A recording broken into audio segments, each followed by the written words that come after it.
Hi, everybody. Welcome to Section 8, Accessibility and Universal Design for Learning. And before we get going, I'm going to tell you uh, I'm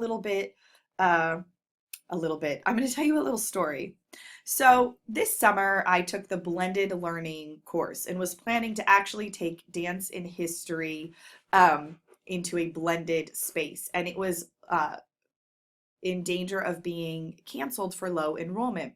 And so I said, well, let's take it online and see if people sign up. And they did. It actually filled like that. So the course was saved. I was taking it online. So then I furiously was putting all my materials halfway through summer, um, putting it online, playing with all these new tools and teaching elements that I thought were just amazing and were really going to be a very engaged and active online class. And a week before the class was supposed to go live, I got an email saying that there was a student who had low visibility and I had to adjust the look of my course. And so um, we, we had to make sure that the Padlet I was using could be used by a screen reader. We had to make sure that the voice thread would be used by the screen reader. And I actually ahead of time did contact the student and say, can you can do these things work for you? Before I went live with the class and then had to backpedal, which would be unfair to her, I went ahead and I said, before I employ all of these new fun, devices in an online forum, can you use them? And she said yes. And I said, great. So I knew that some of the online tools that I wanted to use worked. But then I went in and Christy O'Neill Gonzalez, fabulous helper that she was in Universal Design, taught me so much about things I could do for my course. So some of what I'm going to tell you today is things that I have learned and will change in the future. And some of them I'm going to actually give you like a brief little tutorial on some things that I learned that I actually will always use from now on because they make all learning better. They make all of it easier. And if you do it from the beginning, it actually makes your entire course for all learners better and easier to use and navigate. So let's get to the nitty gritty. So Section 8 addresses the course's adherence to accessibility and universal design principles that are critical to all learners. And after sort of being thrown a curveball that I wasn't expecting or prepared for, I can actually speak to the truth of that statement. So I would not say that I initially expressed proactively that I support all learners. In my live classes, particularly, believe it or not, my movement classes, I'm very clear on that. In an online setting, I did have the disability statement in my syllabus. I will show you that, but I did not link it out, and I plan on that. And in the future, I will also add, instead of just the university's language, but a personal statement that I am there, that the most important thing is their learning, um, and that I'm here to help them through that. Um, I think some of who I am, hopefully, I'm hoping comes across that I support their learning. And I said that in multiple emails if student needed an extension on an assignment or other things, um, that I was supportive that their learning was the most important. Um, but I would put it in writing in the future. Um, but I did give them the language and where they could find the disabled student resources, but I didn't, and I included the statement, but I didn't put a link, and I would do that in the future. Um, but I'd actually like to go and talk about my course materials, which I think you will find particularly interesting. So I'm going to click on my syllabus here for a second and just show you that I did indeed have the basic disabilities statement, but having maybe a link out to the email and a link to the site specifically would have been extremely helpful for students, and I plan on doing that in the future. So, like you know, I had everybody everybody knew that they had to access the Google Doc for the information. All of their readings were in e-reserves, and so by going through the library and using their links and their resources and filtering it through there, they make sure that everything is accessible. So I really, and if you're wanting to use a textbook, that you get it in early, because the disability services makes sure that they have accessible forums. If you are going to do an open CI course, which I did and I loved, that you get your material in to them, and they make sure that it is accessible. You can't just upload things yourself, that it has to go through there so that it is accessible. But I have this wonderful thing, this table of contents here, um, that tells students where they can go. So they're like, they're like, oh, I know I'm in group 2, and they can click, and it actually takes them to group 2. Or they could click on their reading. But I actually want you to pay attention to this in the corner here. So when you're developing your Google Docs, or you could do this in Word too. So this comes after, I'll show you that. But as I was building it, you'll see that this is in a heading 2, okay? This is in a heading 2, if you notice. And this here is normal text. This is a heading 2, and this, if you notice, is a heading 3. So, and this, right, is a heading 2. So when you go back up here and you go to generate your table of contents, which I will actually show you how to do in a second, it puts things that are heading 1. And so this at here, my title, is heading 1. And then all of the sub things within this table of contents are heading 2s.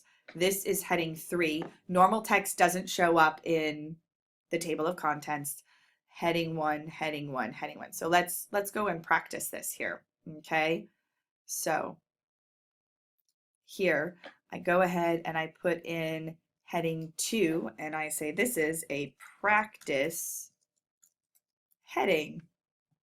And let's say that I have a further subdivision of that. So then I'm going to make this heading 3, and I'm going to say this is the subdivision of information. Okay. And then here I could actually put normal text, and I'm like, this is what you need to know. Due date, right? And that's in normal text. So I come up here, and it's not in my table of contents at the moment, but then I go over here and I hit refresh, and there it pops up, practice heading subdivision. So when they come, and let's say they wanted to immediately access the practice heading, they hit there, and there, voila, it's there. Isn't that cool? So I'm going to actually delete this, because that would be very confusing. Oh, where'd it go? Where are things? Okay, and I'm going to click this, and I'm going to hit refresh, and it disappeared. Okay, and everything bounced back up. So how do you do that? So make sure that the cursor is where you would want it. And in your Google Doc, if you go to Insert, at the bottom, you pick Table of Contents, and it will format it the way that you wanted. I'm not going to click it. It will create another one. And it will insert your table of contents. Why is this important? So if someone is using a screen reader, the headings help tell the screen reader like what is important information. And it tells in an online class that would, primarily they'd be using a screen reader. And it helps the screen reader understand the importance and the heading of the information. So that is one component that I learned for universal design that helped the student with that specifically helped the student access it, but it actually has proven to be really easy for all of the students to look at, to understand. And what's actually even better is I taught them without telling them why, how to do this. So um, let's go. Oh, we should have stayed in the sample module. My bad. So if you go to my group annotated bibliography, when I first took them on a course tour and I was explaining the annotated bibliography, I told them that was, and I talked them through a sample, that this had to be heading 2 and that this had to be heading 3 and that this all had to be in normal text. The title had to be in heading 3 and that their name, and that they were responsible for doing that. And if they didn't do it the first few times, I just sent them an email saying, hey, make sure you format it correctly. It helps build the table of contents. I didn't tell them it was because we had a student who needed help. And I didn't tell them why. I just said this is part of your learning is we format this all together. And then I said, look, and then we build this really cool table of contents because you structured your information that way when you added it to this shareable Google link. So I want to show you something else. So I'm going to click over here and I'm going to change this to heading 2. And right now it's not that because I didn't want the sample to be included in the table of contents, just so you know. And the MLA citation of the work is heading 3. But if you don't like all this extra space that it's creating, the heading labels it for the computer. But if you want to actually change the way it looks, you can still do that. So from here, let's say I want it still to be single spaced. Then I can do that, custom spacing, right? That I can add that it's apply, right? And then it takes it back to normal. And if I want to change the size, I can do that. But watch, this is still labeled as heading 2, and this is still labeled as heading 3. So a computer or a screen reader would know how it's labeled if you didn't like the aesthetic and you wanted to change it.